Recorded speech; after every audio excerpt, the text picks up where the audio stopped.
Exam में लिखा होता है 7 × 11 × 13 + 13 और पूछा जाता है इज इट कंपोजिट और प्राइम। अब माइंड में एक क्वेश्चन आता है कि इसको सॉल्व करना है कि छोड़ देना है। अगर आपने इसका कंसेप्ट सीख लिया है तो अंडर 30 सेकंड ऐसे क्वेश्चन आप सॉल्व कर पाएंगे, और यही क्वेश्चन सीबीएसई ने 2025 में स्टैंडर्ड मैथ्स के पेपर में पूछा है।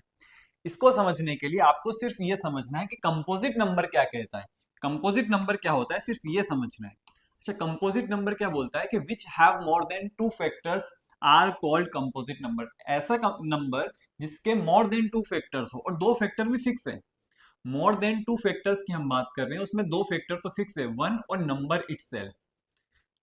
2 फैक्टर तो फिक्स है, यहाँ पे 2 फैक्टर तो फिक्स है, नंबर इटसेल्फ और 1, ये 2 फैक्टर तो फिक्स है। अगर हमें कोई थर्ड फैक्टर मिल जाए, अगर कोई थर्ड फैक्टर मिल जाए भाई, तो हम कह देंगे क्या कि ये नंबर कंपोजिट नंबर है। फॉर एग्जांपल, अगर मैंने बोला 12 कंपोजिट है या प्राइम है। अच्छा, मैं अगर 12 को ऐसे लिख दूं 2 × 6, तो 2 मुझे फैक्टर मिल गया यहाँ पे, 2 एक फैक्टर मिल गया, जबकि 1 और 12 के अलावा कोई फैक्टर नहीं मिलना था।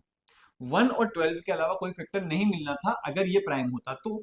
बट अगर ये कंपोजिट है, मुझे एक और फैक्टर मिल गया है। ऐसे में अगर 24 ले लूं, 24, तो मैं 2 × 12 लिख दूं इसको, तो 2 एक एक्स्ट्रा फैक्टर मिल गया है मुझे। ठीक है, तो मोर देन 2 फैक्टर्स हो जा रहे हैं। एक तो 1 हो गया फैक्टर, एक 24 और एक और मिल गया एक्स्ट्रा। अब मुझे ज्यादा जरूरत नहीं है कि और भी मिले, एक दो और मिल जाए, नहीं नहीं, मुझे 2 से ज्यादा फैक्टर मिल गए, इसका मतलब ये कंपोजिट नंबर है। ठीक है, अब आते हैं क्वेश्चन पे।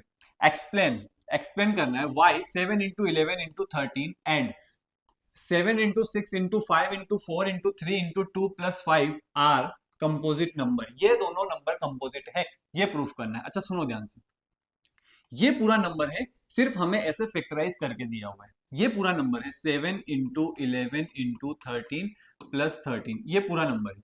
हमें सिर्फ ये फैक्टराइज करके ऐसे दिया हुआ है। अच्छा सुनो, यहां से यहां तक एक टर्म है, यहां से यहां तक एक टर्म है। ठीक है, यहाँ क्या कॉमन दिख रहा है, दोनों तरफ क्या कॉमन दिख रहा है, 13। अच्छा, तो मैं इसको ऐसे लिख सकता हूँ 7 × 11 + 1, 13 कॉमन गया, बाहर की तरफ आ गया, तो ये नंबर ऐसे बन गया। अच्छा, ये नंबर टोटल, इसको मैं 13 इंटू समथिंग लिख सकता हूँ। इस पूरे नंबर को मल्टीप्लाई करूंगा तो एक नंबर बनेगा, ये ऐसे फैला के दिया हुआ है, पूरा नंबर है।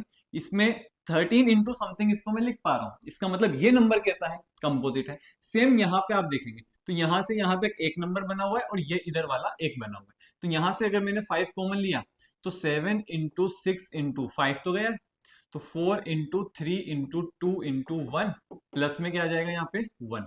इस नंबर को भी 5 इंटू समथिंग लिख पा रहा हूं, इसका मतलब ये भी क्या है, कंपोजिट है। अब देखो इसमें कैसे एक्सप्लेन करना है, कैसे इसका लैंग्वेज लिखनी है, सुनो इधर ध्यान से।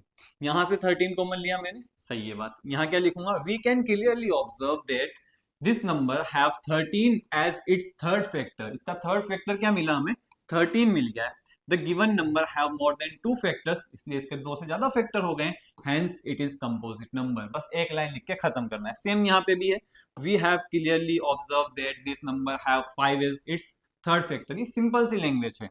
The given number have more than 2 factors, 2 से ज्यादा फैक्टर है, hence it is a composite number. और ये नंबर भी कैसा हो जाएगा, कंपोजिट नंबर हो जाएगा। दोनों नंबर कंपोजिट नंबर है। बट क्या अभी भी आप इस चैप्टर के मोस्ट एक्सपेक्टेड क्वेश्चंस में अटक रहे हैं, कहीं पे अटक रहे हैं, तो नेक्स्ट वीडियो के लिए सब्सक्राइब करिए।